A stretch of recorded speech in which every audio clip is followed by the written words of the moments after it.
Rani, Kajal, Mahesh, Deepa, Pallavi. By the way I hope UK वाले बच्चों के एग्जाम यहाँ पे खत्म हो चुके हैं। No sir. No sir. No sir, खत्म नहीं हुए। सुकून नहीं है अभी। नो सर, एक है और एग्जाम। कब तक आएगा ये सुकून, कब तक आएगा, कौन सी तारीख तक आएगा? 6 को है लास्ट। ओके, अच्छा अच्छा अच्छा, चलो that is very good. Right, just wait a minute.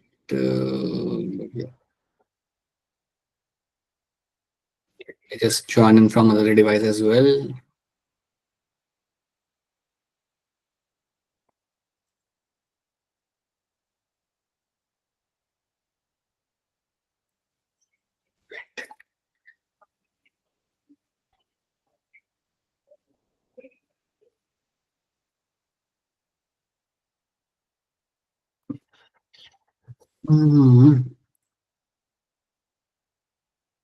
Okay.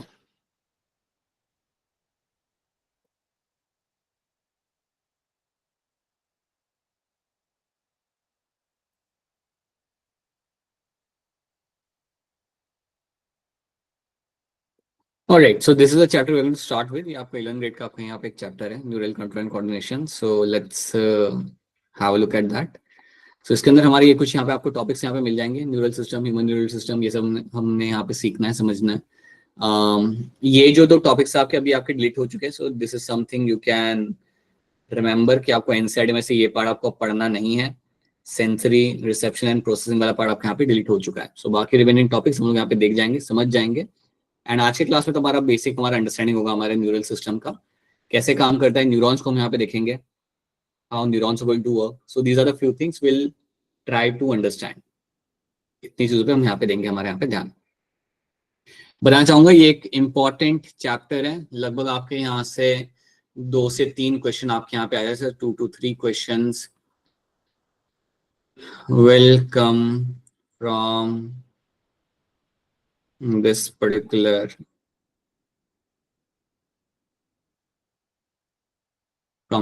chapter. 2 से 3 क्वेश्चन आपके जनरली यहाँ से आ जाते हैं. So again it's a topic which has some kind of weightage, तो इसलिए इसको यहाँ पे समझना आपके लिए बहुत ज्यादा इंपॉर्टेंट हमेशा रहेगा. ओके, सो हम बात करते हैं यहाँ पे कोऑर्डिनेशन की. Now let me tell you one thing. You have two system you will find in your body. You will have a neural control and coordination. So you have a neural system जिसको हम even कहते हैं as a nervous system. And you also have something what you call it as a your endocrine system. आपको एक और यहाँ मिलता है जिसको हम बोलते हैं एंडोक्राइन सिस्टम. अब एंडोक्राइन सिस्टम और जो आपका न्यूरल सिस्टम आपके पास यहाँ पे जो दो टर्म्स आपके सामने. Now both of them work in a coordination. ये दोनों चीजें काफी कोऑर्डिनेशन में आपके यहाँ पे काम करती है. एंडोक्राइन सिस्टम में बेसिकली आप यहाँ पे समझते हो कि आपके कैसे हार्मोन्स आपके कोऑर्डिनेशन में काम करते हैं. So in this you will actually try to understand how the hormones are going to work. So hormones की वर्किंग कैसे होती है, that is something you will understand, right? Neural system में आपको यहाँ पे आना, न्यूरल सिस्टम के अंदर you'll find कि आपका यहाँ पे लाइक एक्शन पोटेंशियल कैसे जनरेट होता है, आपका नर्व इंपल्स ट्रांसमिशन कैसे होता है. सो जब मैं अपने हैंड को रेज कर रहा हूँ, सो that is all happening because मेरे ब्रेन से कोई सिग्नल मेरे हाथ तक वहां पे जा रहा है. सो यहाँ पे I actually try to understand that how my like main जो चीज हम यहाँ पे समझते हैं is going to be your transmission of nerve impulse will be happening over here. Transmission of nerve impulse हम यहाँ पे समझेंगे, right? And using that how your brain coordinates with the other organ as well. आपका कैसे brain coordinate करता है, how the brain functions. तो ये सब चीजें हम यहाँ पे सीखेंगे in my neural system वाले टॉपिक के अंदर. चैप्टर हमारा इसी के ऊपर बेस्ड है, so we'll be focusing more on the neural system. endocrine वाला हमारा बाद में हमारा चैप्टर आएगा. So coordination is a process through which 2 or more organs interact and complement the function of one another, right? The neural system and the endocrine system coordinates and integrates all the activities of the body so that they function in a synchronized manner. दोनों मिलके काम करते हैं और दोनों मिलके जब काम करते हैं तो आपके सारे बॉडी के जो भी आपकी एक्टिविटीज आपकी होती है वो सारी आपकी सिंक्रोनाइज तरीके से आपके यहाँ पे चलती है. In our body, neural system and endocrine system jointly coordinate and integrate all the activities of the organs so that they can function. ये same चीज यहाँ पे आपके लिखी हुई है, right?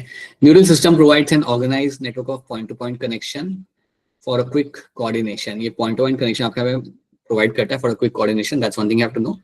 Endocrine system के साथ भी आपको ये चीज होते हुए आपको यहाँ पे मिल जाएगी. एंडोक्राइन सिस्टम के अंदर भी you will be finding that this will something which will coordinate, और आपके यहाँ पे हार्मोन्स रिलीज किए जाते हैं यहाँ पे। Okay, so these are some basic points which you all can remember.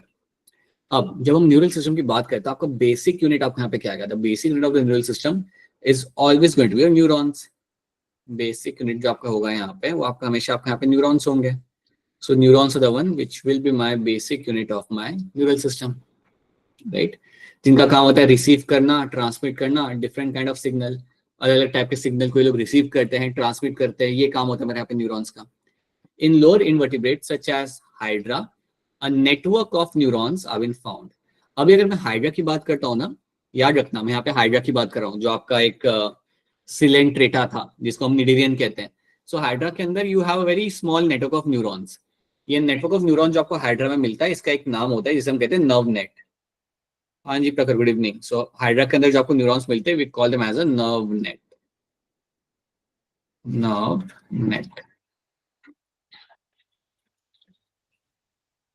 okay. The neural system in insect consists of numerous ganglia and neural tissue. It is highly developed in vertebrates. बिल्कुल हमारे अंदर काफी ज्यादा develop है, हमारे अंदर neurons का development काफी अच्छे से हुआ है compare to the lower group of animals, right?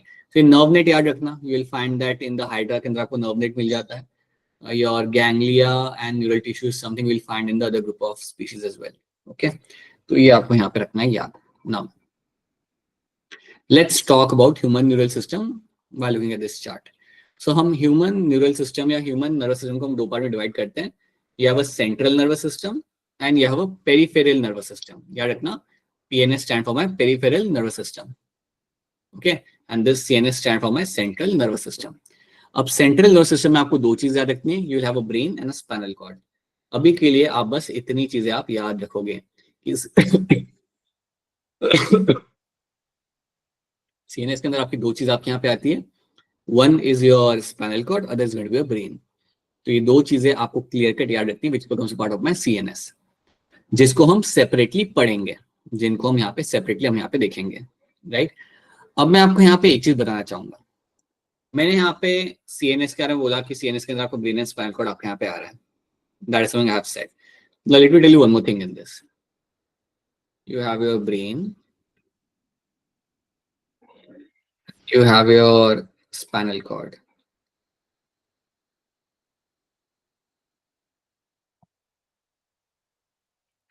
अब इन दोनों में से जो भी आपके नर्व्स निकल रहे होते हैं, ब्रेन या स्पाइनल कॉर्ड में से जो भी आपके नर्व्स निकल रहे, so all the nerves coming out from brain and spinal cord, क्या रखना, all nerves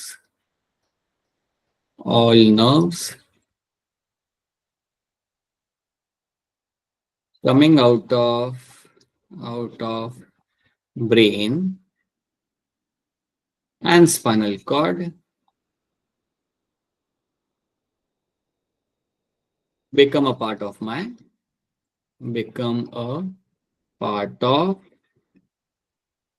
PNS, peripheral nervous system. तो अगर आपसे पूछे PNS में क्या आता है, अगर आपको एक जनरली कोई पूछे कि PNS में आता क्या है, तो आपने बोलना है जितने मेरे नर्व्स होते हैं।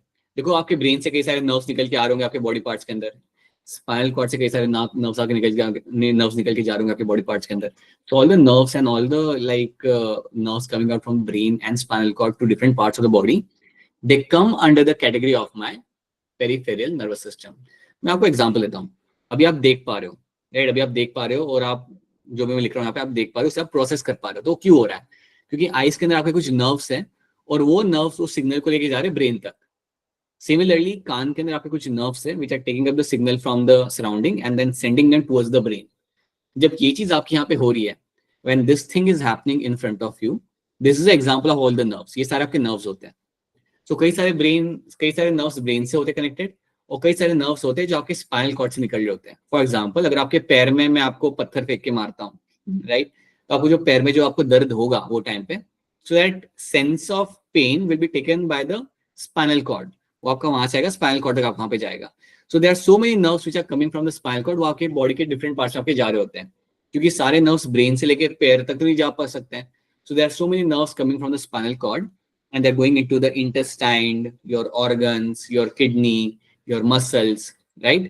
So that is why all the nerves coming out from the brain and the spinal cord become a part of my peripheral nervous system. तो अगर आपसे कोई पूछता है कि पीएनएस में आता क्या है एक्चुअली में, तो आपने बोले सारे नर्व्स जो मेरे ब्रेन और स्पाइनल कॉर्ड से मेरे आ रहे होते हैं, you they become part of my peripheral nervous system. इतनी बात समझ आ रही है ना आपको यहाँ पे? Is this clear to all of you? Yes, Yes, sir. sir. कोई भी चीज ऐसे लगे ना कि समझ नहीं आ रही ना, इंटर करके पूछो, बिकॉज आपके लिए तो नया टॉपिक होगा, इसलिए so you can ask that thing now. That's one thing we have seen. अब इसमें हम थोड़ा और डिटेल में समझते हैं कि जब हम पीएनएस की बात करें तो पीएनएस में हमने इसे दो पार्ट में डिवाइड करके रखा हुआ है। So peripheral nervous system itself is divided in my two parts. Now let me mention that two part. तो जब हम पीएनएस की बात करते हैं पेरिफेरल नर्वस सिस्टम की, तो उसको हम दो पार्ट में डिवाइड करते हैं। एक मेरा यहाँ पे होता है जिसको मैं बोलता हूँ यहाँ पे as ANS. ANS talks about my autonomic nervous system, autonomic nervous system.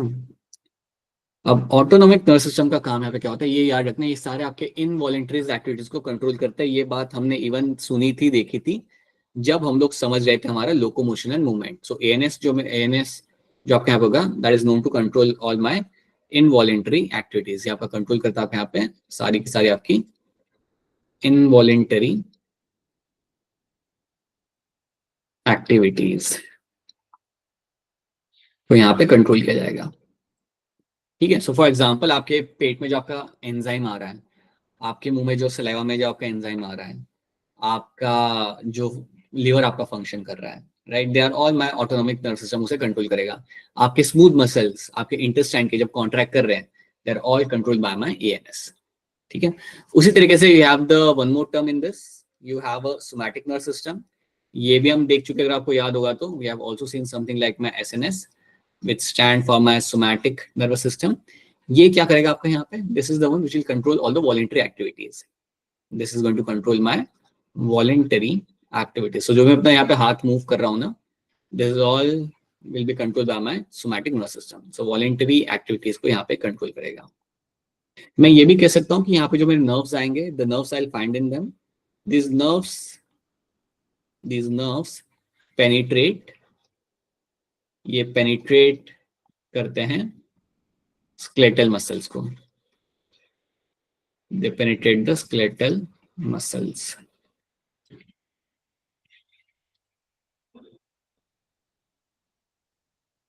Right, this is one thing you will say, this something will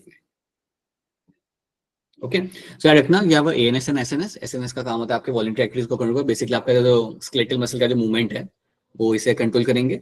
autonomic सारे इनवॉलंटरी एक्टिविटीज को आप यहाँ पे कंट्रोल करते हो। अब ऑटोनॉमिक के अंदर ही आपके यहाँ पे दो टर्म्स आते हैं। So autonomic itself will have over here two terms, we will have a sympathetic and we will have a parasympathetic. तो यहाँ पे आपका एक टर्म आएगा parasympathetic and you have a sympathetic.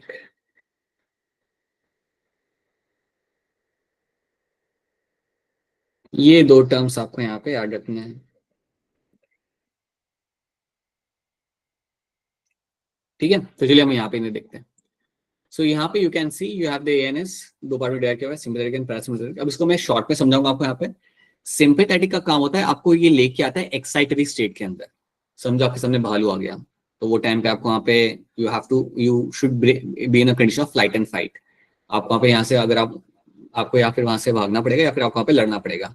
दोनों चीजों के लिए आपका सिंपैथेटिक नर्वस सिस्टम आपको यहाँ पे एक्टिव करता है। तो मैं यहाँ पे शॉर्ट में लिख सकता हूँ, यहाँ पे it can bring in excitatory state, excitatory state में आपको लेके आता है। समझो उत्तराखंड में हम लोग गए वो करने के लिए रिवर राफ्टिंग, तो रिवर राफ्टिंग करते समय आपका सिंपैथेटिक नर्व आपका यहाँ पे एक्टिव हो जाएगा। ये brings you in excitatory state, या ये आपको एक एड्रेनलिन रश आपको देता है यहाँ पे। ऑन द अदर हैंड आपका पैरासिम्पैथेटिक सिस्टम आपको यहाँ होता है, it will bring you in a calm state, ये आपको काम स्टेट में रखता है। भाई आप लोग बैठे हो यहाँ पे, आप रिलैक्स बैठे हो यहाँ पे, you are in a calm state, right. So that is your parasympathetic nervous system. तो ये फिलहाल के लिए आप इतना दो डिफरेंस यहाँ पे याद रखो कि इन दोनों का यहाँ पे फर्क क्या होता है। Sympathetic will bring you in excited state, या मैं यहाँ पे लिख सकता हूँ it will bring you in a fight and flight condition, या आपको फ्लाइट एंड फाइट कंडीशन में लाके रख देगा। और ये आपको रखता है आपको यहाँ पे काम स्टेट के अंदर। सो ये बात दिमाग में बिठा लो, कई बार स्टेटमेंट्स आपके आएंगे इसके ऊपर based. So this is one thing have to do, even though it's a very small picture in front of you, एक छोटा सा टेबल है आपके सामने, this is a chart which you have to remember, right. PNS में क्या आता है और सीएनएस में क्या आता है आपको यहाँ पे। चलिए आगे बढ़ते हैं, right. CNS as we have told you it will have the brain and the spinal cord. These are formed from the neural tube which develops from the ectoderm. So याद रखना आपका neural tube या nerve system आपका ectoderm से develop करता है after the gastrula stage of the embryo. ठीक है, so आपका basically आपको याद रखना है कि आपका brain जो होता है, spinal cord जो होता है, it is all coming from the ectoderm. सबके सब आपका ectoderm से आ रहा होता है, इतनी बात आप यहाँ पे याद रख लो। Spinal cord को protect कौन करता है, कोई बताएगा मुझे यहाँ पे that who is the one who is going to protect the spinal cord? Vertebral column. Right, बिल्कुल सही। My spinal cord will be always been protected by my vertebral column. So vertebral column मुझे protect करता है मेरे यहाँ पे spinal cord को। और ब्रेन को कौन कर रहा होता है प्रोटेक्ट, कौन सा bony box? Cranium. Right, cranium is going to protect my brain। ठीक है, चलो। तो that is something we have seen. PNS को हमने यहाँ पे डिवाइड किया हुआ है into somatic neural system, autonomic. Somatic में देखो क्या लिखा हुआ है, somatic neural system release impulse from CNS to skeletal muscles, right, while autonomic neural system transmit impulse from CNS to involuntary organs, वो सारे organ जिनके ऊपर आप कंट्रोल नहीं कर सकते। Autonomic neural system is further classified into sympathetic and neural system and parasympathetic neural system. System is a part of a peripheral nervous system that comprises of the whole complex nerves, fiber, ganglia, plexus, right? But that is something you can ignore right now. ठीक है, okay, तो ये हमने यहाँ पे देख लिया। Now एक चीज हम यहाँ पे देख पा रहे हैं यहाँ पे that PNS comprise all the nerves of the body associated with the CNS. मैंने आपको क्या बताया था, पीएनएस के अंदर सारे के सारे आपके वो नर्व्स आते हैं जो आपके ब्रेन और स्पाइनल कॉर्ड से निकल रहे होते हैं। Okay, comprise of all the nerves of the body associated with the CNS. The nerve fiber of PNS are of two types, afferent fibers and efferent fiber. अब मैं इसको आपको यहाँ पे इस तरीके से समझाता हूँ। जब भी आपको टर्म मिले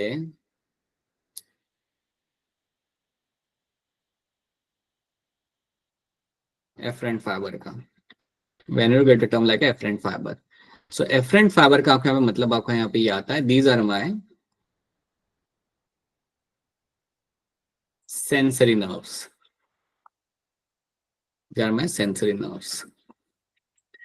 sensory nerves वो होते हैं जिनका काम होता है सिग्नल को लेके जाना पॉइंट ऑफ स्टिमुलाई से आपके सीएनएस की तरफ। सेंसरी नर्व्स का काम आपका यहाँ पे होता है, ये बात हमेशा रखना आप यहाँ पे, सेंसरी नर्व्स का आपका यहाँ पे काम हमेशा ये रहेगा that they take up the stimulus, For example, अगर मैं किसी गर्म चीज को हाथ लगा रहा हूँ तो हाथ लगाने के बाद मैं हाथ अपना हटा लूंगा वहां से, तो कौन से नर्व्स थे जो उसे लेके गए मेरे ब्रेन तक, so they're my sensory nerves. ये जिसे मैं कह सकता हूं afferent fiber, they take up the stimulus,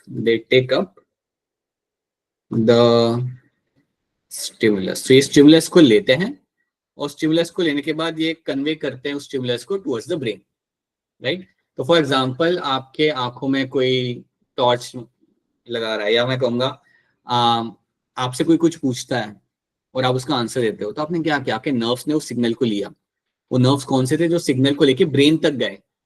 जो भी आपके नर्व्स होते हैं जो आपके सिग्नल को लेके ब्रेन तक जा रहे होते हैं, we call them as a sensory nerves और we call them as a afferent fibres, right. They take up the stimulus.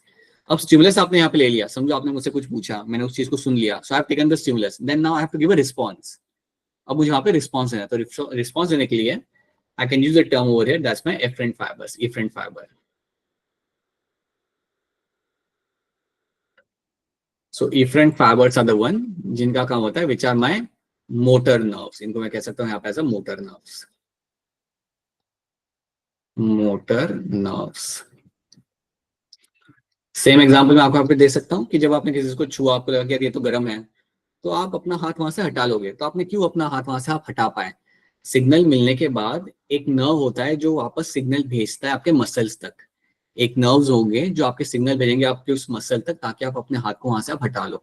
उसे हम बोलते हैं यहाँ पे as a motor nerves. So efferent fibers जो आपके यहाँ पे होते हैं, efferent fibers are also called by motor nerves and they give the response, they are known to give the response, they are known to give response. ठीक है. So this is something you have to know. So they are known to give a response. They take up the stimulus. So efferent, efferent जब आपके सामने term आएगा तो आप, मैं चाहूंगा कि आप इतनी चीज तो आपके दिमाग में आए. efferent मतलब sensory, they take up the stimulus. efferent मतलब they give the response. These are the motor nerves जिनका काम होता है आपको यहाँ पे response देना. इतनी बात तो मैं चाहूंगा कि आप पहले तो आप इसके अंदर ये चीज आप याद रखें. ठीक है. Now let's move on to ये वाले पोर्शन को मैं आपको यहाँ पे समझाता हूँ अलग तरीके से. See, now let's discuss in terms of the neuron. अब मैं न्यूरॉन के बारे में आपको एक बात बताना चाहूंगा कि अगर मैं समझे यहाँ पे एक, let me make a neuron over here. अच्छा भाई मुझे एक बात बताओ, ये न्यूरॉन्स आपके होते हैं क्या ये डिवाइड कर सकते हैं? No No. Sir. No, sir. No, sir. क्या करता है, न्यूरॉन्स को भी डिवाइड नहीं कर सकते हैं. एक बार न्यूरॉन्स गए तो गए, you can not bring them back. तो ये चीज आपको हमेशा याद रखनी है, न्यूरॉन्स कैन नॉट डिवाइड. और एक और बात याद रखना, जैसे जैसे आपकी एज होती जाएगी ना, neurons will start dying. That's very normal thing, that's a part of ageing. Neurons आपके वहां पे जाने लगते हैं. न्यूरॉन्स की संख्या कितनी होती है? उनकी संख्या बहुत ज्यादा बिलियंस में होता है बेटा, वो तो they are in billions. And every day thousands of neurons die every day, and this will just keep on happening. And after certain age this will just keep on happening. इसलिए तो notice करते हो आप कि जब cricketer भी होता है एक टाइम का, उसके रिफ्लेक्सेस वैसे होते नहीं जैसे पहले हुआ करते थे, Yes, sir. है ना. फिर वो टीम को लेके हारते हैं 3-0 होम कंडीशन पे. That also happens. क्या ही करे बेटा अब. So yeah, so what happening here is that, let's say this is a neuron over here, right? So neuron will have some basic definitions, basic labelings you should know. First of all, a neuron will have something like a dendrite. A neuron will always have something like a dendrite. Dendrite बेटा वो जगह होती है जहां से आप signal को लेते हो. These are the one which will pick up the signal. So basically जब आप मेरी बात सुन रहे हो तो कोई ना कोई आपके dendrite है जो सिग्नल को लेके कन्वे कर रहे हैं, right? Then you have the central part. The central part is something which will be having, this is called as my cyton. The central part will call as my cyton, or will call as a cell body.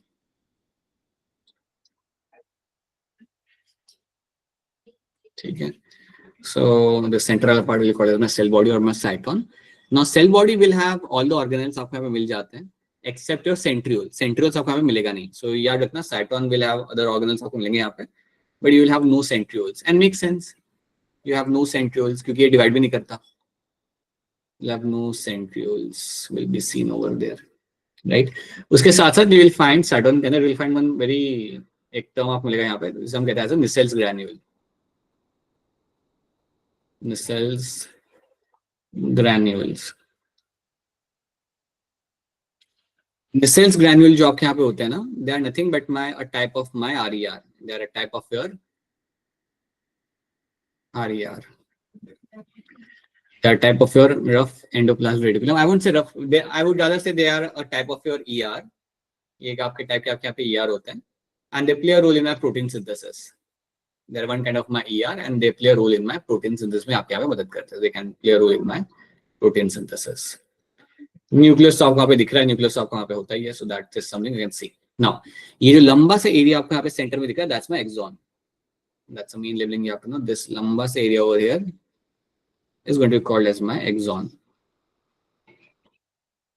इसको बोलते हैं आप as axon. And then you have something like your axon ending. This all over here is called as my axon ending. Right? So ये मेरा यहाँ पे हो जाएगा आपका यहाँ पे axon ending. So you have axon, you have axon ending over here. This is what you will get to see, right? अब आपको यहाँ पे एक चीज याद रखनी है कि आपका जो axon यहाँ पे होगा ना, यहाँ पे either you can have a Schwann cell या फिर आपका नहीं हो सकता. So we'll see that. We'll have either you will have a myelin sheath or you won't have a myelin sheath. We'll see that separately. But फिलहाल के लिए आप इतनी बात याद रखना यहाँ पे. You have a axon, you have a axon ending, you have a dendrite, you have a cyton, and ये चीजें आपको यहाँ पे आपको यहाँ पे याद रखनी है. और नर्व इम्पल्स आपका हमेशा ट्रेवल करता है आपके डेंड्राइट से जाएगा आपके साइटोन के अंदर, और साइटोन से आपका नर्व इम्पल्स आपका जाएगा आपके एक्सॉन के पास, और एक्सॉन से फिर वो आपका जाता है आपके एक्सॉन एंडिंग तक. अगर आप याद करो तो ये वही एक्सॉन एंडिंग है जो आपको न्यूरोमस्कुलर जंक्शन पे आपको दिख रही थी. याद आ रहा है? Yes, sir. तो वहां पे भी हम वैसे बनाते थे, we used to make that bulging structure over there, so that was my axon ending. Okay, now let's see one more thing in this. ये तो चलो हमने यहाँ पे देख लिया।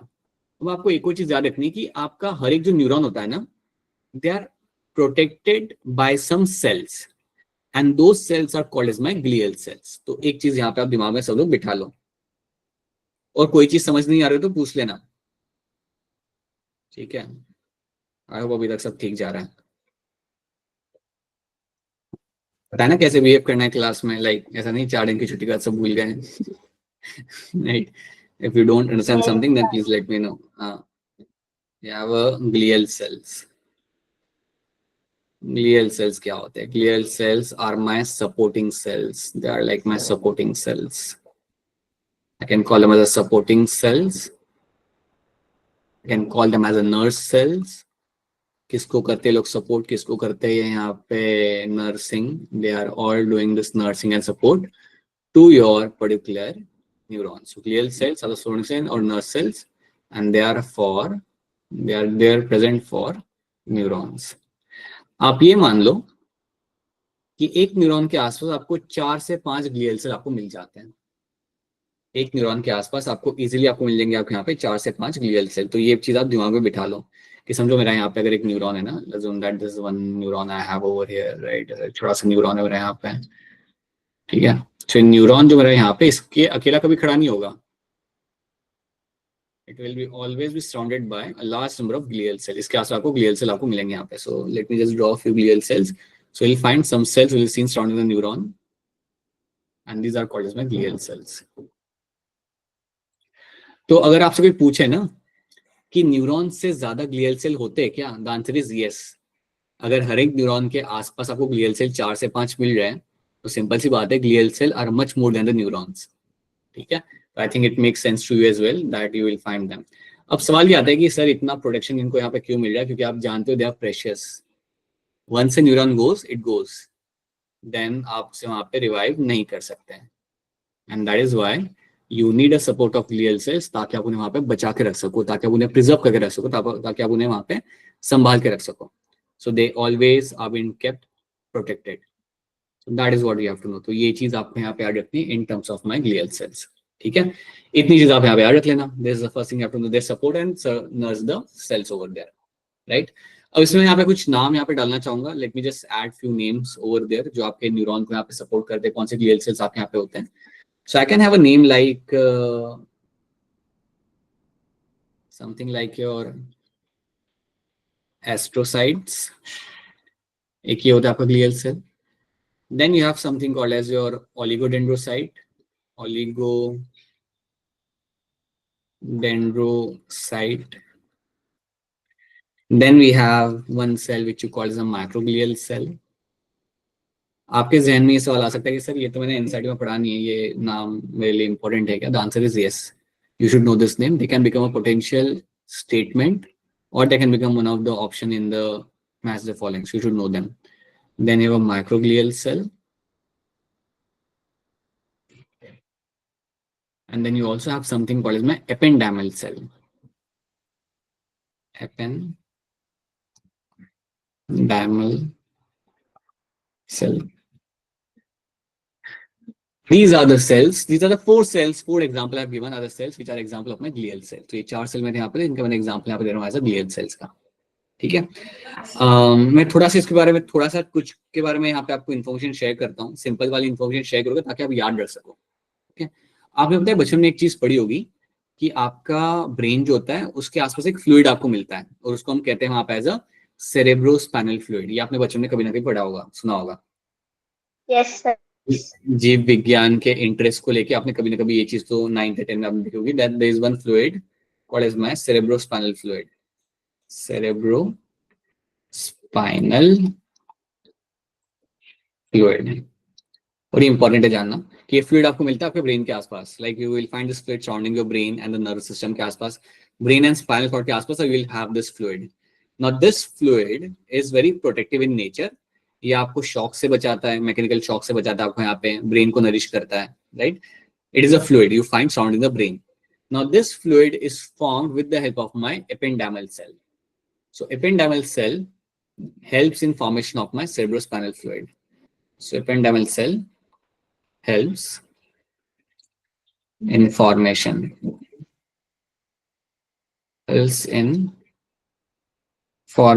of cerebrospinal fluid. ठीक है, तो ये चीज आपको यहाँ पे होते आपको मिल जाएगा. So ependymal cell will actually help in the formation of my cerebrospinal fluid बनाने में आपकी मदद करता है. सो ये आपका एक प्रोटेक्टिव सेल तो है आपको यहाँ पे, बट ये भी बनाने में आपकी मदद करेगा. ओके, माइक्रोग्लियल सेल जो आपका होता है ना, they can do the phagocytosis. Microglial cell जो आपके यहाँ पे होता है, they can do what you called as a phagocytosis. कोई एक्सप्लेन करेगा हैंड रेस करके कि क्या करते होंगे ये लोग? अनप्रीत बोलिए. सर जब जो न्यूरॉन्स होते हैं ना वो मर जाते होंगे, मतलब डेड हो जाते होंगे, तो ये उनको एनगल्फ कर लेते होंगे. नहीं, बताइए अक्षरा, क्या लगता है आपको? सेल जो भी बाहर से पैथोजन आता होगा उसको किल करके खा लेते होंगे. राइट, तो ये बॉडी गार्ड की तरह होते हैं. बाहर से कोई भी अगर फॉरेन एंटीजन दिखा या प्रोटीन दिखा, कुछ भी बाहर की चीज दिखी, फटाफट वो लोग खा लेंगे, फटाफट से वहां पे खा लेंगे. न्यूरॉन के पास जाने ही देते वो लोग. ठीक है, तो that is what my phagocytosis done by my microglial cell. Okay, astrocytes और ओलिगोडेंड्रोसाइट्स का मैं रोल फ्यूचर में आपको बताऊंगा यहाँ पे, बट फिलहाल के लिए आप ये नाम आप यहाँ पे ऐड रखना. ठीक है, these are the names you have to know. Okay, so इतने नाम आपको ऐड रखने, these are the example of my glial cells. Right, यहाँ तक सबको समझ आ रहा है? Team Himachal, team Punjab, team UK, team India, सबको समझ आ रहा है? Yes sir. Yes, sir. Yes, sir. So the things you have to know in terms of my neurons, and the other few things you have to know. यहाँ पे basic चीज़ मैं mention किया, that is made up of my cell body, axon and dendrite. They receive and transmit signal to different parts of the body. हम ये जानते हैं. The building block of your nervous system के building block आपको यहाँ पे ये लोग मिल जाएंगे. This is a picture you can get to see in them, and you can also see something like my Schwann cell. Now basically Schwann cell को भी हम even count में लेते हैं as a one of the glial cell. So Schwann cell भी जो हमारे यहाँ पर है, इसको भी हम लेते count करते हैं as a glial cell only. इसको भी हम ग्लियल सेल्स के अंदर ही काउंट करते हैं. जो श्वान सेल आपको मिलता है, ये बनाता क्या है? ये श्वान सेल आपको बना के देगा आपके यहाँ पे myelin sheet. Right, Schwann cell आपके जो एक्सॉन होता है ना, एक्सॉन के ऊपर आपको एक लिपिड की कवरिंग बना के देगा, एंड दैट लिपिड की कवरिंग जो आपको एक्सॉन पे आपको मिलती है, उसे हम बोलते हैं माइलिन शीट. अब जब आपकी माइलिन शीट बनाई जाती है, राइट, जब आपकी माइलिन शीट यहाँ पे बनाई जाती है, now let me make some myelin sheet over here. So let me make a green colour का myelin sheet. So let's say I have a myelin sheet over here made by my Schwann cells. Schwann cells यहाँ पे बना के रखे हुए हैं. So we'll have a gap in between. We'll always have a gap in between. So यहाँ पे आपको gap मिलेगा.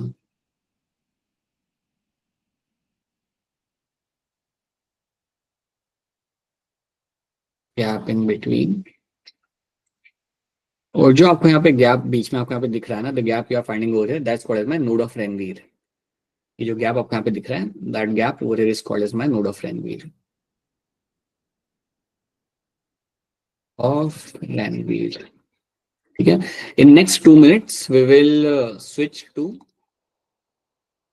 human reproduction. As I've told you in the group पे मैंने डाल के रखा हुआ है आपके साथ कि आखिरी जो हमारे आधा घंटा होगा ना, आखिरी आधा घंटा 35-40 minutes, we'll solve some questions, we'll try to revise few things क्योंकि आपका MTV आ रहा है. So we'll be doing that. Okay. So हाँ, उसके बाद हमें अगर थोड़े 10-15 मिनट मिल जाते then we can come back over here. But yeah, that's what we'll be doing. So you have a node of Renvir जो आपको यहाँ पे बीच में आपको जो गैप मिला, you call him the node of Renvir. और ये जो आपका गैप होता है, यहाँ से आपका नर्व इम्पल्स आपका ट्रैवल कर रहा था. तो आप ये मान लो कि आपका नर्व इम्पल्स ये node of Renvir to node of Renvir से ट्रैवल कर रहा होता है. तो यहाँ से जंप करेगा यहाँ पे, यहाँ से जंप करेगा यहाँ पे. So that is how the nerve impulse is going to travel. अब एक बात दिमाग में बिठा लो, अगर मेरी वहां पे माइलिन शीट लगी हुई है, if I have a myelin sheet on the axon, the nerve impulse will travel faster. ये बात दिमाग में बिठा लो, अगर मेरी माइलिन शीट लगी हुई है, नर्व इम्पल्स वहां पे तेजी से वहां पे क्रॉस करेगा. ऑन द अदर हैंड, अगर मेरी माइलिन शीट नहीं है, समझो you will have number of axons which will not have a myelin sheath, तो वहां पे आपका नर्व इम्पल्स ट्रैवल करता है बट थोड़ा स्लो करता है. ठीक है, ये चीज मैं आपको कोशिश करता हूँ यहाँ पे दिखाने का. Let me see if I have a picture over here to show you this. Have a look at this. A nerve impulse, how fast it is traveling with the myelin sheath and how slow it is traveling with the absence of myelin sheath. ठीक है, so that is something you have to know. तो ये बात आप यहाँ पे रखना कि myelin sheath के प्रेजेंस में कैसे जाता है और एब्सेंस में आपको यहाँ पे वो कैसे जा रहा होता है. So these are the few things you have to know in this. ये पहली चीज आपको यहाँ पे इसके अंदर याद रखनी है. यहाँ तक सब क्लियर है आपको यहाँ पे? Is this clear to all of हाँ जी बेटा, यस सर। बोलिए। सर जो बोलिए श्वान बेटा। सेल्स है वो माइलिन शीट्स बनाते हैं। यस, श्वान सेल जो आपके यहाँ पे होते हैं, they are the one which will make the myelin sheath, जो आपकी लिपिड से बनी हुई होती है। और सर जिनमें माइलिन शीट नहीं होगी वहां पे श्वान सेल भी नहीं होंगे। राइट, वहाँ पे श्वान सेल भी नहीं होंगे। Okay sir. ये चीज आपको यहाँ पे रखनी है याद। Now let's do one thing. ये तो चलो हमने यहाँ पे देख लिया, that is something we have understood. Now let's jump to, so इतनी अभी के लिए मैं चाहूंगा कि आप न्यूरल सिस्टम में से इतना पार्ट, हमने इनिशियल पार्ट यहाँ पे देखा, चाहूंगा कि इनिशियल पार्ट को आप यहाँ पे याद रखें। एक बार सोने के पहले इसको अगर एक छोटा सा एक पीस ऑफ पेपर पर अगर आप ये सब चीजें शॉर्ट में लिख लेते हो, अच्छा रहेगा आपके लिए, right. So small small crumbs के अंदर ही हम ये चैप्टर करेंगे, एटलीस्ट जब तक आपका एमटी खत्म हो रहा है तब तक तो हम स्मॉल क्रम्स भी करेंगे। So that is something we have done, right, that is something we have done अभी के लिए। Now let me jump to the questions now. अभी मैं डायरेक्टली जंप कर रहा हूँ ह्यूमन रिप्रोडक्शन, 12th 12वीं कक्षा का हमारा portion. So now let's solve some questions and let's try to revise few things. तो आपके सामने यहाँ पे सवाल है, आज का मेरा ऑब्जेक्टिव है to make you solve human reproduction और रिप्रोडक्टिव हेल्थ के कुछ क्वेश्चन यहाँ पे सॉल्व करना। लेट्स से 20 क्वेश्चन सॉल्व करना, उस पर कुछ चीजों को रिवाइज करना। So now from here onwards you have to engage with me and now you have to raise your hand. GnRH and hypothalamic hormone needed in the reproduction acts on. जो आपका GnRH आपका यहाँ पे ये किसके ऊपर आके एक्ट करता है? तो take your time, we will also C.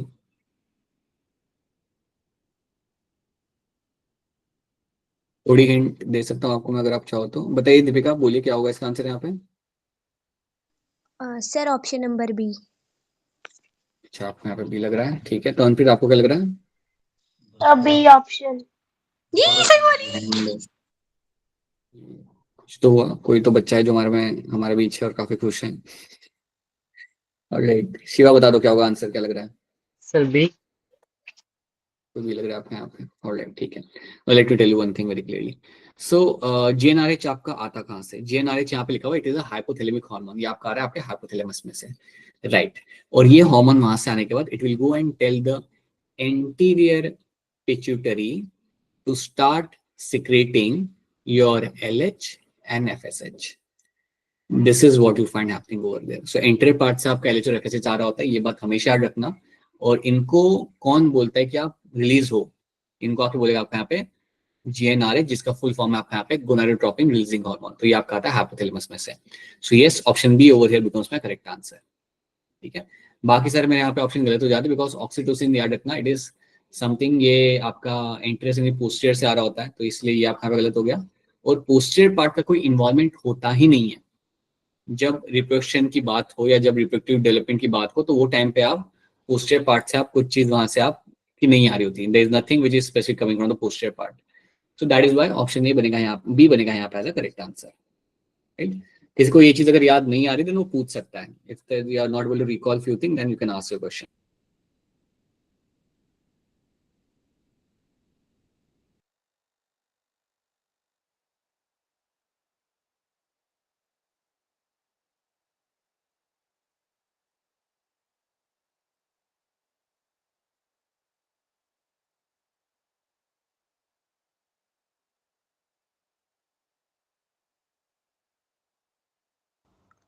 Class, क्या आपको मेरी आवाज आ रही है?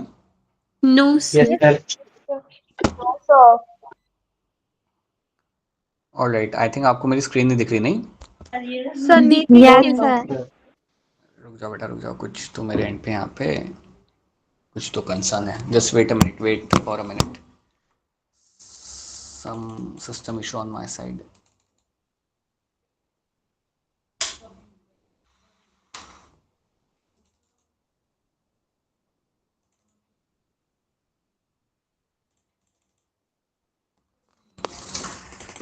Wait a minute people, wait a minute.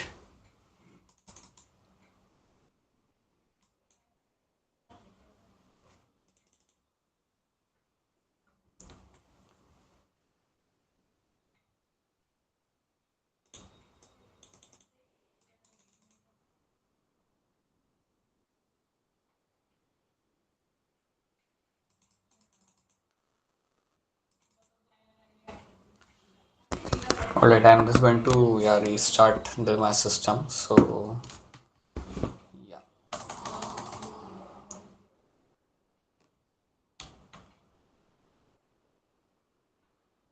Give me a minute.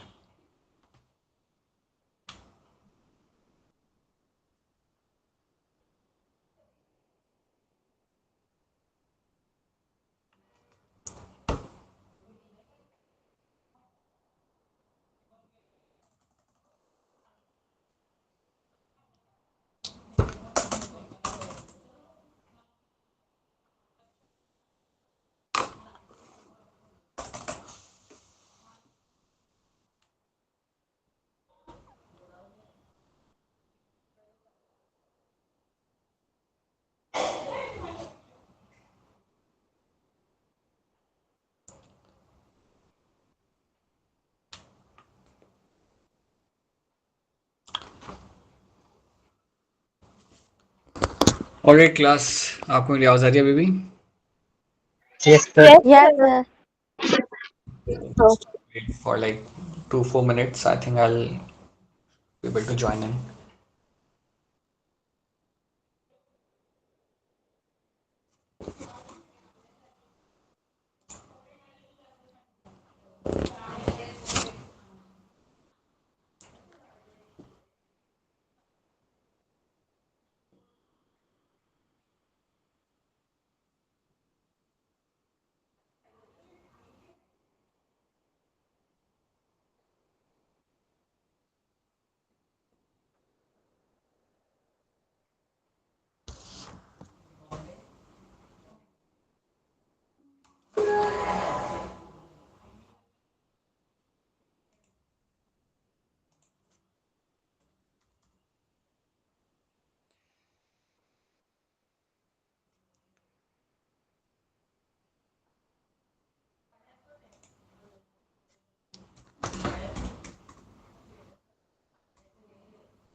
Joining in next 2 minutes. Just give me a second.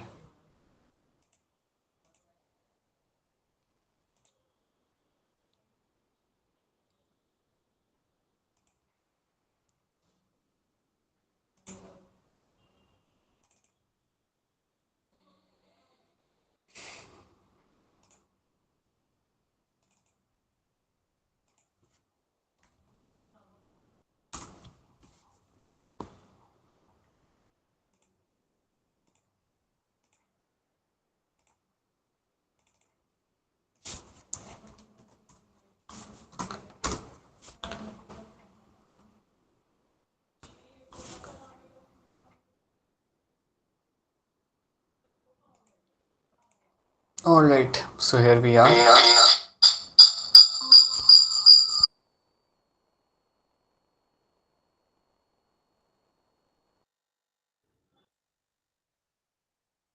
Right, people. I think अब आपको मेरी स्क्रीन यहाँ पे दिख जाएगी. Just wait a minute. Recording हमारी ओके ऑन ही है.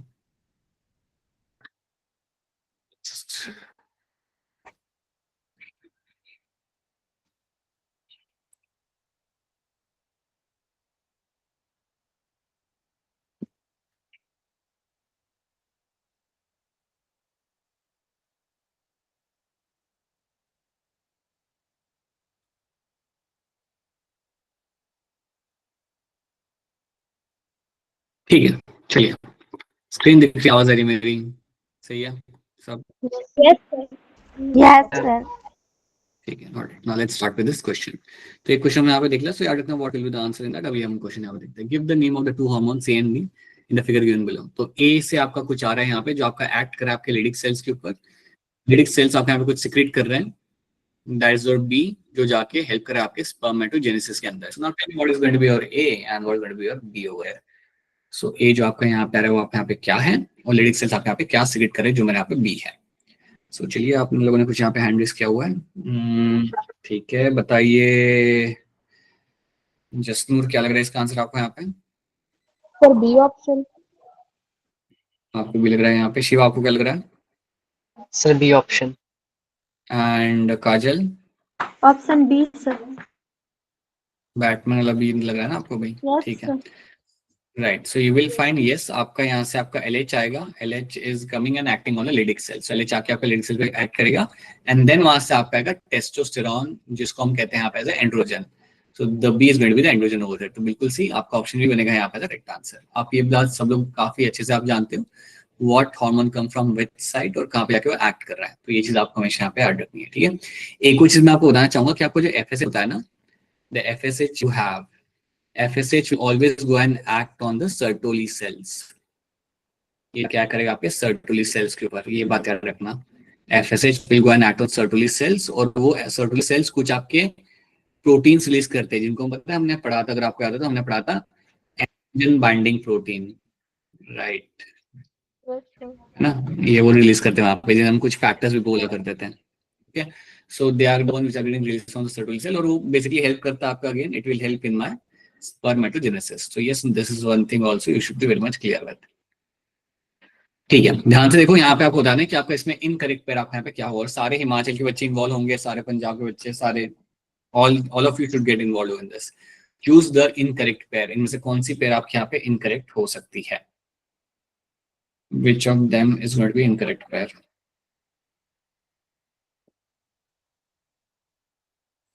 बताइए अक्षरा, क्या लग रहा है इसका आंसर आपको यहाँ पे? Sir first option. आपको फर्स्ट लग रहा है, पूर्व आपको क्या लग रहा है? Yes sir first option. Alright, Tamanpreet आप बताइए. The first option, first. Jani, option. Right, आप सबका आंसर यहाँ पे बिल्कुल सही. वैसे बताएंगे आप जान कि आपने ऑप्शन 1 यहाँ पे क्यों सिलेक्ट किया? प्राइमरी फॉलिकल में इंटरम प्रेजेंट नहीं होता है सर। राइट, प्राइमरी फॉलिकल के अंदर आपको इंटरम आपको नहीं मिलता है. इंटरम तो आपको लाइक मिलता है टर्शियरी फॉलिकल के अंदर. From there onwards you will get to see the antrum over there. So antrum जो आपकी फ्लूइड कैविटी होती है आपकी बहुत बाद में आती है. तो बिल्कुल ये आपका इनकरेक्ट पेयर है. ठीक है, बाकी जो आपके यहाँ पे tertiary follicle, primary oocyte completes its first meiotic division inside. यार इतना, जब टर्शियरी फॉलिकल आपका बनाया जाता है, at that point of time we'll be finding कि मेरा primary oocyte will undergo my meiotic division. The first one will get completed and then you will find a secondary oocyte will be seen over there. Secondary oocyte haploid cell form after first meiotic division. ये बात भी आपके यहाँ पे सही है. Graphene follicle, mature tertiary follicle which ruptures during the ovulation. So that's all true except my statement A. Remaining 3 statements or remaining 3 options are going to be true over there.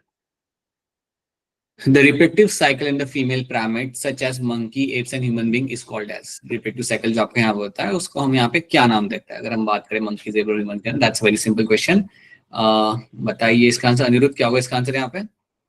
Sir option A. Right, option A बनेगा यहाँ पे correct answer. बिल्कुल, menstrual cycle हम इसे बोलेंगे.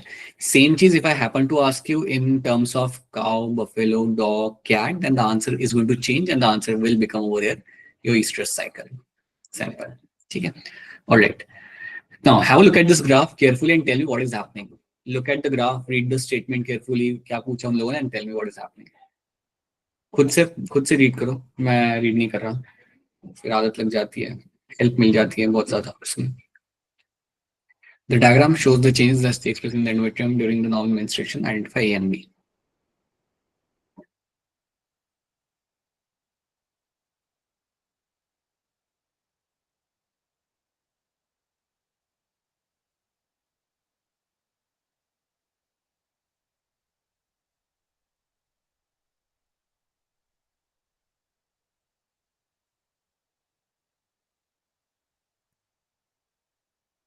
All right.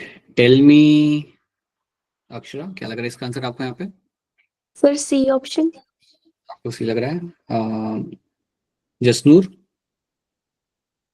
Sir C option. And Mahesh, D option. आपको D लग रहा है? डी. Okay, B. अच्छा, बैटमैन बोलने में क्या दिक्कत आ रही है आपको? ठीक है. Sir daily. All right, now let me tell you one thing. अरे रे, ठीक है. Now let's have a look over here. So यहाँ पे पूछा गया the diagram shows the changes that takes place in the endometrium during the normal menstruation. आपके endometrium में जो आपके changes आपके हो रहे होते हैं during the normal menstruation, उसके context में आपसे यहाँ पे कुछ पूछा गया है. Identify A and B. इसमें B and B पूछा गया आपसे कि A and B आपके यहाँ पे क्या है.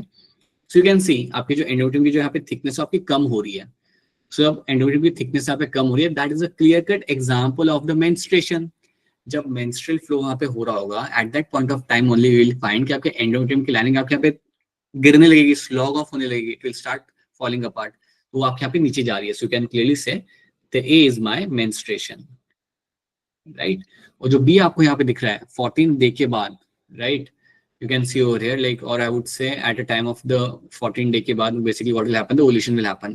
And post ovulation वही यहाँ पे mention किया हुआ है, post ovulation what you find कि आपके endometrium lining आपके यहाँ पे develop हो रही है. You can see ना ये आपकी increase हो रही है. So that means the thickness of the endometrium lining यहाँ पे आपकी develop की जा रही है.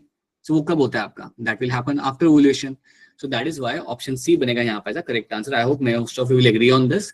Option C becomes my correct answer. जहाँ पे आपका A आपका बता रहा है आपको यहाँ पे कि कैसे आपके endometrium की lining आपके यहाँ पे log off हो रही है, और भी आप यहाँ बता रहे हैं that how your post ovulation your endometrium lining is getting developed. So that is my option C in this. ठीक है, चलो next is capacitation occurs in. Capacitation आपका जो इवेंट होता है ये आपका कहाँ पे हो रहा होता है? Again it's a simple question, अगर आपको याद हो तो हमने किया भी था. बताइए पूर्वा कहाँ पे हो रहा था ये? दिल्ली वाला डी. राइट. और इसमें होता क्या है पूर्वा? तो इसमें जो हमारा स्पर्म होता है उस पे एक फैटी डिपोजिशन होती है. तो अगर होता है तो वो ओवम को पेनिट्रेट नहीं कर पाता है अगर वो उसको कैपेसिटेशन नहीं कराया तो वो सब रीजन से म्यूकस सिक्रेशन होती है जो ये फैटी लेयर को रिमूव कर देते हैं. राइट, ट्रू, बिल्कुल सही. आपका ये स्पर्म का हेड जो एक्रोसोम होता है उसके ऊपर आपको एक फैटी डिपोजिशन आपको वहाँ पे मिलता है, and that fatty layer needs to be removed. और वो निकालने के लिए आपका यहाँ पे जो मदद करेगा that will be cervical mucus. तो सर्वाइकल म्यूकस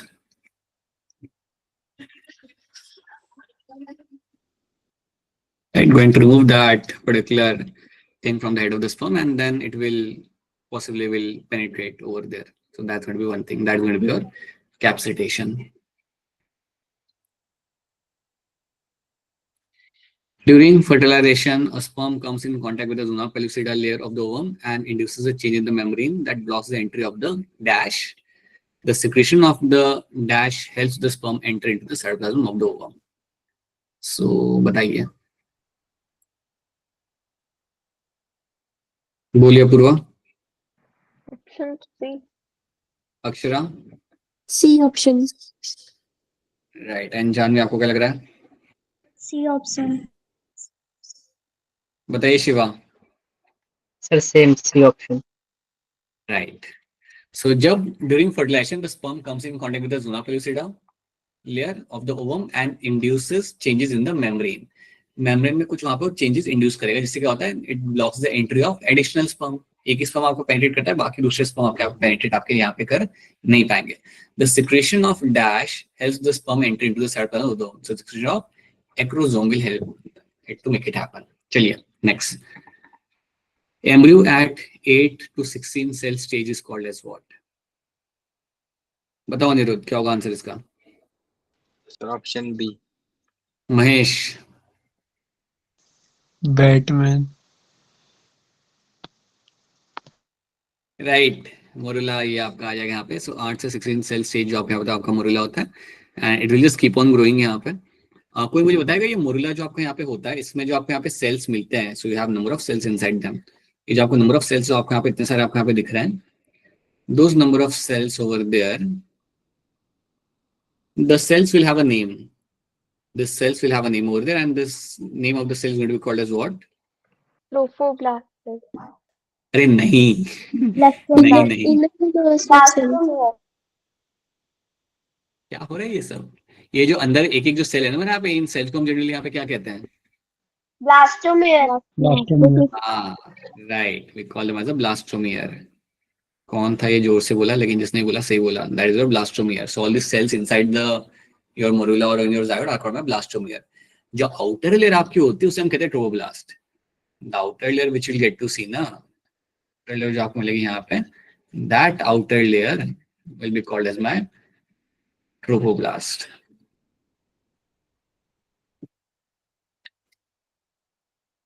आयो आपको दिख पा रहे हैं जो भी मैं यहाँ पे लिख रहा हूँ, आप देख पा रहे हो ना? Yes sir. Yes sir. मैं ये नहीं कह रहा कि पढ़ पा रहे हो नहीं पढ़ा, मैं बस पूछ रहा हूँ देख पा रहे हो ना, right?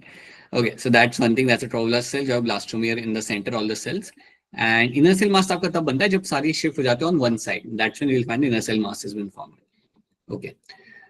Several hormones like HCG, HPL, estrogen, progesterone are produced by. ये हार्मोन आपके कहाँ से है? आप किसका आंसर वैसे ही अनम्यूट करके सब लोग जोर से बोलो, क्या होगा इसका आंसर यहाँ पे? प्लेसेंटा। प्लेसेंटा। अगर आप मुझे यहाँ पे करो तो आपका आंसर आप सही। आप मुझे ये बताओ, हाँ जी बिल्कुल सही। मुझे आप ये बताइए कि इनमें से कौन सा एक हार्मोन है जो प्रेगनेंसी जानने के लिए भी इस्तेमाल किया जा सकता है? SCG. SCG. Right, right. So this is something which can be seen in the urine. ये यूरिन में मिलेगा of the pregnant women. So pregnant women के यूरिन में ये आपको मिल जाता है, ठीक है? तो that is the indicator of a pregnancy. कोई मुझे बताना चाहेगा ये HPL ह्यूमन प्लेसेंटल लैक्टोजन का काम क्या होता है? हैंड रेस करके बताइए जानवी। सर ये मेमोरी ग्लैंड को डेवलप करवाता है। Right. So during the course of pregnancy, it will develop the mammary gland for the future parturition, for the future lactation. Right. So that's true. Yes. So that is something you have to know about the hormones. बढ़िया। बताओ क्या sequence आपका यहाँ पे सही वाला sequence आपका यहाँ पे क्या correct sequence would be what?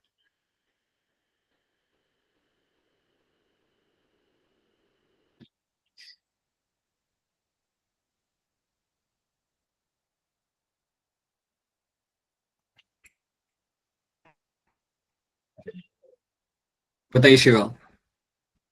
Sir option D.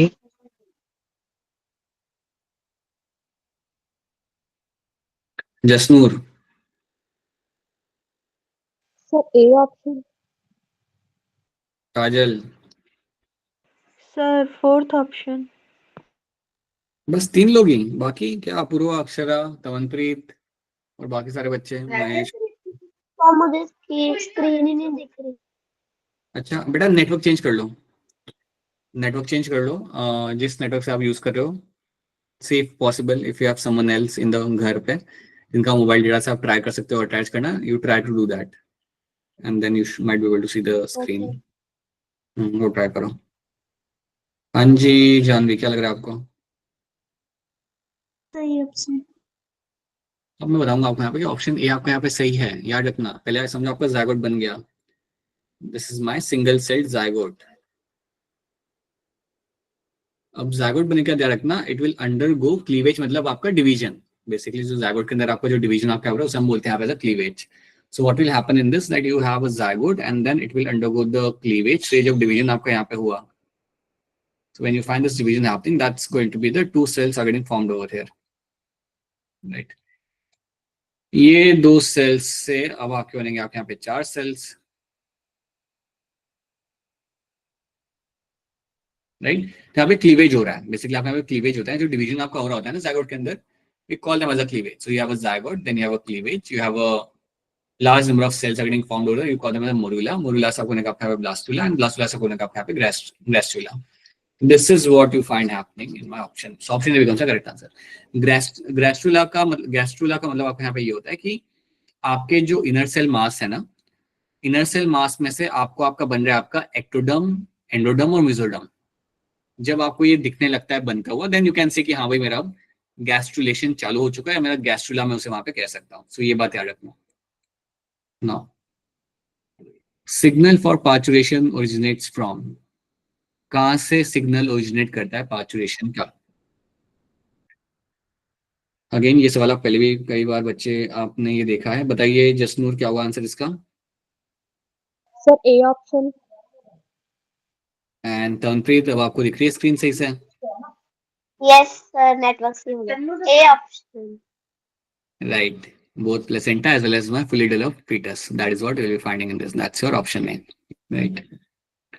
Okay. Which of the following statement is not correct for rugonia? बताइए इनमें से कौन सी स्टेटमेंट आपके यहाँ पे करेक्ट नहीं है in terms of a rugonia. So read the carefully all the statement and then give a statement वाले question सही से करना. The whole idea is to make sure that you do the statement वाले question सही से. बताइए Akshara. Sir C option.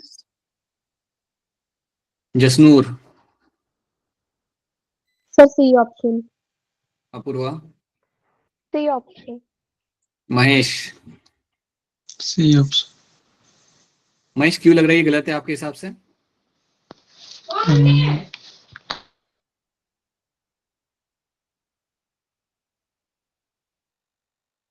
तवनप्रीत क्यों लग रहा है ये गलत है?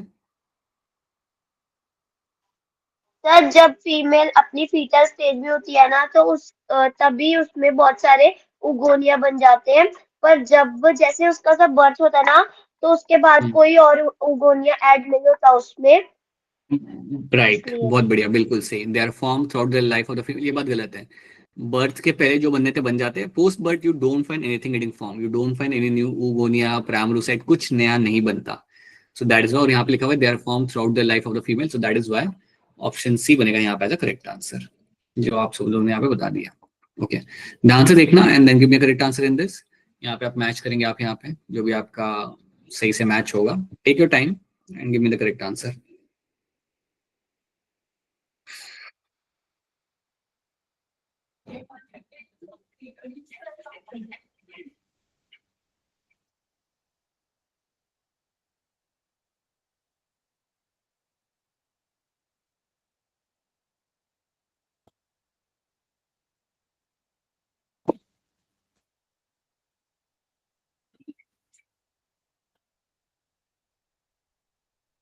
क्या लग रहा है शिवा? Sir B option. आपको भी लग रहा है यहाँ पे? क्या लग रहा है तवनप्रीत आपको? बैटमैन वाला भी। अनिरुद्ध? Sir D option. ठीक है, अब देखो यहाँ पे होगा क्या। You can see few things very clearly, like mons pubis will always go with my female external genitalia, ठीक है। एंट्रम को लेके आप यहाँ पे जानते हो, antrum is something which will always go ahead with your Graafian follicle, make sense right. So A के साथ मेरे यहाँ पे 3 आएगा, बी के साथ मेरे यहाँ पे 4 आएगा, that's something which is very clear to you. Prophet ectoderm, अब जब आपको यहाँ पे एक्टोडर्म टर्म दिखता है then you can understand that this must be playing a role in embryo formation. ये आप रिलेट कर सकते हो कि इसका कुछ ना कुछ यहाँ पे आपका रोल होगा एम्ब्रियो फॉर्मेशन को लेके। सो प्रोफेट एक्टोडर्म के साथ आपके यहाँ पे एम्ब्रियो फॉर्मेशन आपके यहाँ पे, बिकॉज एक्टोडर्म आपको यहाँ पे दिख रहा है ना, you can talk about ectoderm, endoderm, mesoderm, right? So they have a role to be played in embryo development. तो सी के साथ मेरा यहाँ पे 1 आ गया। नाभन जो आपके यहाँ पे होता है ना, नाभन मैं आपको बाद में समझाऊंगा। ये बेसिकली होता है कि हम ये फ्रॉग के एम्ब्रियो में हम देखते हैं, बेसिकली जहाँ पे आपका स्पर्म फ्यूज करता है, राइट, जहाँ पे आपका स्पर्म आपका फ्यूज करता है in the development of frog embryo, उस पॉइंट को हम आगे बोलते हैं एज अ नाभन। सो ये डी के साथ मेरे यहाँ पे 2 आएगा। ये मैं आपको एक बार मैं आपको इसकी पिक्चर दिखा के आपको समझाऊंगा, ऐसे समझ नहीं आएगा बिकॉज वहाँ पे थोड़ा सा अलग होता है। I have to tell you 2 things in that, और मैं नाबकन and what is your grey crescent, 2 चीजें हम एक बार बाद में हम देख लेंगे। Okay, so that's what D का यहाँ पे आपका 2 आ जाएगा। So that's why option B become the correct answer in this.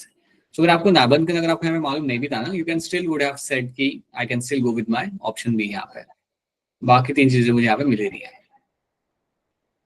Then question number 185. So read the question carefully. Again, statement wala question आपके सामने है, so you have to be very careful while answering this question. So please take your time and then give me a correct answer. The spermatogonia undergoes division to produce sperms by process of spermatogenesis. देखो उसके reference में कौन सी statement आपके यहाँ पे correct है। You have to look for a correct one with reference to the above.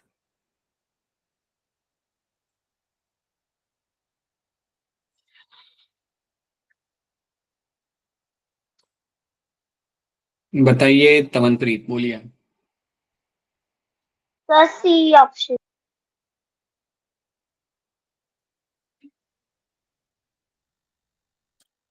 Mahesh क्या लग रहा है? Sir C option. Kajal option C sir. लग रहा है? चलो एक पर्सन को हम पूछते हैं। बताइए जसनूर।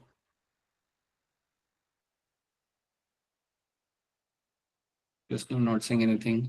क्या अक्षरा पूर्वा क्या हो गया? स्टेटमेंट वाला क्वेश्चन देके आप तो कुछ बोल ही रहे। What happened? What do you think? What is happening in this? Look at the statement now. Spermatogonia have 46 chromosome and always undergo meiotic division. ये बात आपके यहाँ पे गलत है, ठीक है, ये बात आपके यहाँ पे गलत हो जाती है, because spermatogonia will convert into primary spermatocyte और फिर उसके बाद आपका यहाँ पे मियोटिक डिवीजन आपका यहाँ पे स्टार्ट होगा, तो इसलिए ये स्टेटमेंट तो मेरे यहाँ पे हो गया गलत। Primary spermatocyte divide by mitotic division, cell division, that is also going to be incorrect. आप जानते हो ये बात काफी क्लियरली कि प्राइमरी स्पर्मेटोसाइट आपको यहाँ पे मियोटिक डिवीजन आपको यहाँ पे शो करता है, so that's also untrue. Spermatozoa are transformed into spermatid, ये बात भी आपकी गलत है, ये उल्टा होता है, spermatid will convert into by spermatozoa, so that is why option C को हम जब यहाँ पे देखते हैं, secondary spermatocyte have 23 chromosomes and undergo second meiotic division, और जब ये मियोटिक डिवीजन करेगा तब आपको मिलेंगे आपके वहां पे spermatid, so that is why option C over here becomes my correct answer. तो ये चीज आपको यहाँ पे रखनी है याद। लैक्टेशनल एमेनोरिया आपका यहाँ पे क्या होता है, what is your lactational amenorrhea is actually going to B.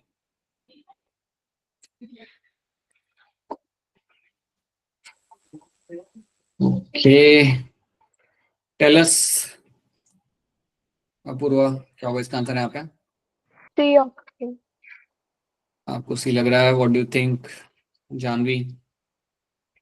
Option C. Option C will be correct answer, yes. Lactation amenorrhea में आपका होता है that during the course of like after the birth of the child, for how many months this is going to stay, for how many months the girl cannot get conceived, कितने महीने के लिए girl conceive नहीं कर सकती after the birth of the child? up to 6 months. Right, up to 6 months there is no possibility of getting conceived, and that is my lactational amenorrhea, because ये time के अंदर menstruation बंद हो जाता है, right, during the lactation. So yes, option C becomes my correct answer. Example of non-medicated IUD is going to be what? Non medicated IOD इसमें से आपके यहाँ पे कौन सा हो जाएगा, बताइए Akshara. D option. Okay, Shiva क्या लग रहा है आपको? Sir C option. Apoorva? D option. Janvi? D option. Kajal? Option D sir. Lippes loop याद रखना बेटा, it is my non medicated IUD में के अंदर ही मेरे यहाँ पे आ जाएगा। मल्टी लोड तो होता है बेटा, it is a part of my medicated IUD. Then इसका आंसर आप बताओ। Copper releasing IUDs are used for suppressing what? Copper release करने वाले जो आपके आईओडीज आपके यहाँ पे होते हैं, वो क्या यहाँ पे रिलीज कर रहे होते हैं? What they are actually releasing, what they are actually doing, वो क्या सप्रेस कर रहे होते हैं? आसान सवाल है, बताइए जसनूर क्या होगा इसका आंसर यहाँ पे? Sir C option. अगर आप मुझे यहाँ पे सी कह रहे हो तो आपका आंसर यहाँ पे बिल्कुल सही है, yes. Motility of the sperm is something which is getting suppressed by my copper releasing IUDs, that is what they are known for, that is what they do, right. Picture देख के बताओ यहाँ पे क्या हो चुका है, what has just happened in this picture. So okay, Mahesh बताइए। C option. महेश आप मुझे एक बात बताओ, यहाँ पे अगर ट्यूबेक्टोमी हम करते हैं in one of the female, will the female will ever produce secondary oocyte?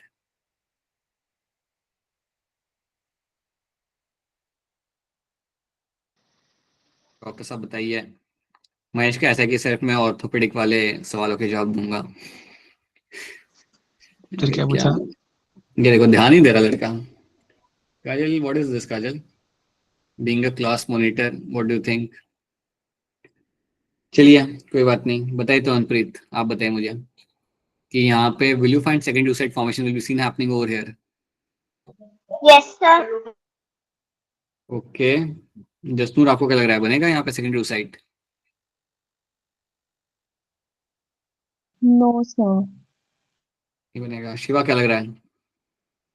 Sir बनेगा। अरे बनेगा, बिल्कुल बनेगा, याद रखना। You will find secondary oocyte formation will happen. वो बात अलग है कि वो आपको पहुंच नहीं पाएगा, आपके कभी डेस्टिनेशन तक पहुंच नहीं पाएगा, it will never get fertilized because आपने यहाँ पे ब्लॉक करा हुआ है ना। But you will find secondary oocyte, यहाँ पे ओवुलेशन होगा, अंडरस्टैंड दिस थिंग। ओवुलेशन आपका यहाँ पे होगा, सेकेंडरी oocyte आपके यहाँ पे रिलीज किया जाएगा, but that will never have a chance of getting fertilization happening, right? That is why option C over here becomes my correct answer.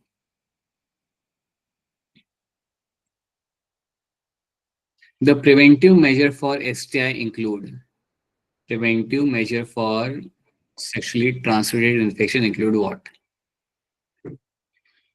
All right, tell us इसका आंसर क्या होगा यहाँ पे? अपूर्वा बताओ जल्दी से, बताओ आंसर क्या होगा यहाँ पे? C option. Right, option D becomes my correct answer, right, true. Using condoms not having multiple sexual partners, and hygienic sexual practice. So yes, option D becomes my correct answer in this.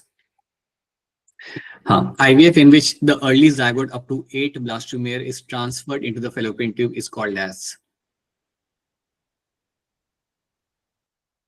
चलिए बेटा, ये सब तो आसान सवाल, इसके answer तो आपने प्रॉपर देने चाहिए आप सब सबने मिलके। बताइए पल्लवी, क्या होगा आंसर इसका? सर ऑप्शन ए।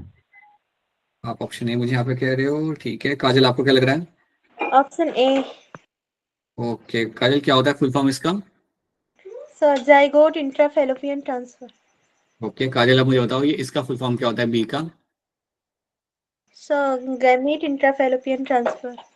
काजल, गैमेट इंट्राफैलोपियन ट्रांसफर में किस फीमेल को रेकमेंड करूंगा? क्या सर? मैं ये टेक्निक कौन से फीमेल को रेकमेंड करूंगा?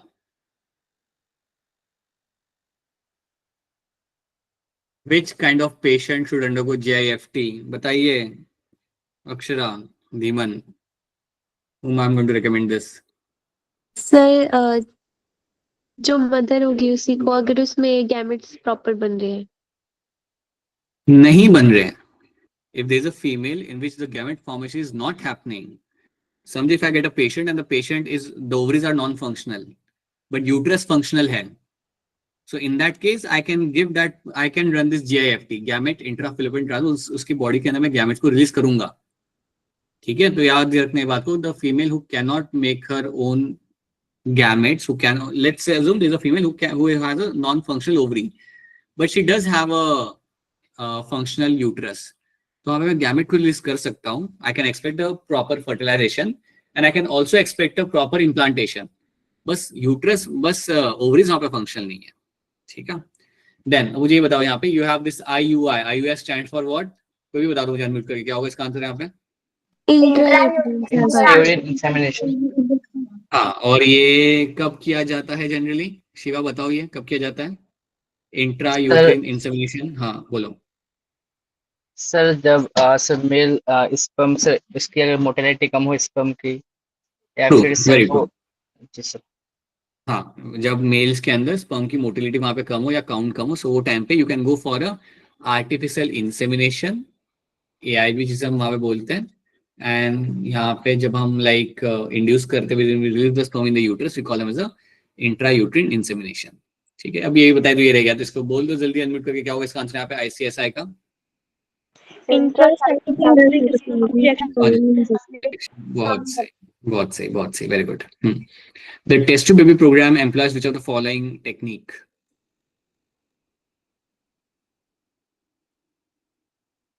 ये जब भी आएगा ना आपके सामने, ये वाला क्वेश्चन आता है ना जब भी आपके सामने, आपको याद रखना है, whenever they talk about test tube baby program की जब बात की जाती है, आपको एक ही आंसर याद रखना है, and that is my, बताओ जानवी क्या होगा आंसर यहाँ पे? जानवी जल्दी बताओ, जानवी नहीं है, ओके जसनूर बताओ। अरे सर ऑप्शन।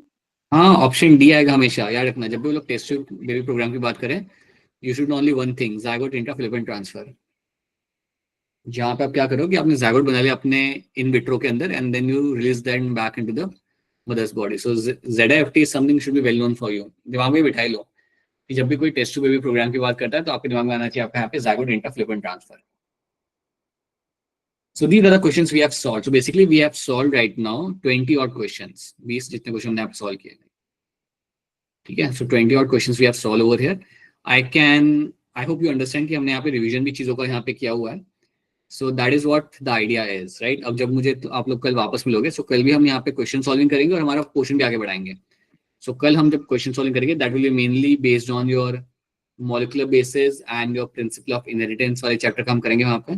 तो आप मुझे बताइए चैट में, आप मुझे आंसर करिए कि आप कितने क्वेश्चन दोनों चैप्टर मिला के आप करना चाहोगे कल सॉल्व, 20, 25, 30, 35, बताइए। Write your answer in the chat, how many questions you want me to run in tomorrow's class, उसका मैं एवरेज निकाल के आपको करा दूंगा। इससे अच्छा क्या हो रहा है ना कि क्लास में यहाँ पे कुछ क्वेश्चन सॉल्व हो रहे हैं, क्लास में कुछ जगह आप रिवीजन यहाँ पे कर रहे हो, so it helps a bit in terms of when you go back and revise those NCERT. So that is something we are trying to do right now. ठीक है, सो ऑन एन एवरेज यहाँ पे हमारा कुछ बच्चे 25 कह रहे हैं, 30 कह रहे हैं, सो आई थिंक 25 से 30 के बीच में हम कर लेंगे, कोई एक नंबर उठा लेंगे, 28 29 कर लेंगे हम वहाँ पे, ठीक है। अनिरुद्ध रिलाई करे 30 and above 75. So that is something we'll try to solve. We'll try to solve roughly around 30 और क्वेश्चन हम ट्राई करें सॉल्व करने का कल की क्लास में, जिसमें मेनली हम वो वाले क्वेश्चन भी करेंगे, कलर ब्लाइंडनेस वाले, जिसमें आप लोग काफी गड़बड़ करते हो। इतने कलर ब्लाइंडनेस के केस आप लोग देख चुके हो, तब भी आपने गड़बड़ करनी है। So will try to solve those questions as well, right, ठीक है। अगर मैं कोई असाइनमेंट शेयर करता हूँ कॉमन ग्रुप के अंदर, देन प्लीज उसे भी सॉल्व कर लेना। एंड अच्छा, फोकस याद रखना, टैक्टिकल मूव हमारा यहाँ पे क्या है? टैक्टिकल मूव हमारा यहाँ पे ये है एमटी के लिए। इन टर्म्स ऑफ एमटी हमें यहाँ पे करना क्या है, 12th का जो पोर्शन है इसका पहले आप करो अच्छे से revision in the sense question solve करना चालू करो। हर दिन मैं बोलूँ ना बोलूँ, अपने मॉड्यूल उठाओ, क्वेश्चन लगाना सॉल्व करो, चालू करो। You can, all of you can spend आराम से आधा घंटा 40 मिनट्स आप निकाल के you can solve questions and do the question solving in the 12th grade. तो 12th ग्रेड के आपको यहाँ पे क्वेश्चन सॉल्विंग प्लान यहाँ पे ये है, सिंपल सा प्लान है कि 12th में से आपका कोई ज्यादा मार्क्स जाना नहीं चाहिए, क्योंकि उस पर आपका कंट्रोल है। और रही बात 11th ग्रेड की, तो 11th ग्रेड में से 6 चैप्टर आ रहे हैं आपके यहाँ पे, 6 में से आप उठा लो अपना वहाँ पे सेल साइकिल वाला चैप्टर, मतलब सेल डिवीजन वाला चैप्टर अपना वहाँ पे आप उठा लो, इसको रिवाइज कर लो। सेल यूनिट ऑफ लाइफ आप कर लो, and then I would suggest cockroach वाला चैप्टर आप यहाँ पे पिकअप कर लो, क्योंकि कॉकरोच वाले चैप्टर के अंदर you have to pay attention to cockroach and the frog only. इन दोनों को आप पढ़ लो बस। अगर आपको लग रहा है कि नहीं मुझे एनाटॉमी काफी अच्छे से आता है, तो आप वो कर लो, कोई बात नहीं। But cell division, cell unit of life and then I would suggest cockroach and frog वाला चैप्टर आप कर सकते हो। ये सब करने का अगर आपके पास एनर्जी रहती है, then you can do the remaining chapter as well. But अगर आप 3 चैप्टर आप छोड़ भी देते हो तब भी चलेगा, even then you can still get a very good marks. तब भी आप अपना यहाँ पे 290 310 जितना स्कोर कर सकते हो। मेन फोकस अपना यहाँ पे ये कि 12th से अपने वहां पे मार्क्स जाने नहीं चाहिए, फर्स्ट थिंग। और ये जो 3 चैप्टर है इनमें से अपने मार्क्स नहीं जाने चाहिए। अगर आप इतना संभाल लेते हो, you can get a very good score in biology. अगर में अगर आपके यहाँ पे अच्छा स्कोर यहाँ पे आ जाता है, देन फिजिक्स केमिस्ट्री में जो आपका स्कोर आएगा वहां पे, तो ओवरऑल स्कोर आपके यहाँ पे अच्छा आ जाएगा। तो टारगेट अपना यही है, to touch the score of 300, ये हमें टच करना है हमारे अगले एमटी के अंदर। और इसके लिए प्लान याद रखना, 12th पहले करो, क्वेश्चन सॉल्विंग के ऊपर ध्यान दो यहाँ पे, एंड देन 11th में से आपको सिर्फ अपना लोड लो आप इन 3 चैप्टर्स का, only take the load of this 3 chapters, that's it. बाकी कुछ नहीं, राइट, बाकी कुछ नहीं, इतना कर लो। और सवाल चाहिए ना मुझे, तो मुझे मैसेज कर दिया करो। अगर आपको चाहिए कि सर मुझे सेल साइकिल, सेल डिवीजन के मुझे क्वेश्चंस चाहिए, right, I want those modules over there, you can drop me a message, I will share that with you, ठीक है। So you can do that thing as well, right. So चलिए, that's it from my side. Wrap up करते हैं आज की story को हम लोग, एंड कल वापस मिलते हैं। कल क्वेश्चन सॉल्व करेंगे और हमारा न्यूरल कंट्रोल भी हम थोड़ा आगे बढ़ाएंगे, ठीक है। So alright, and if you have any question, you can ask a question. अगर कोई सवाल नहीं है आपका यहाँ पे, then we'll catch you again tomorrow. ठीक है, चलो, bye everyone, bye, good night, मिलते हैं हम लोग वापस से कल।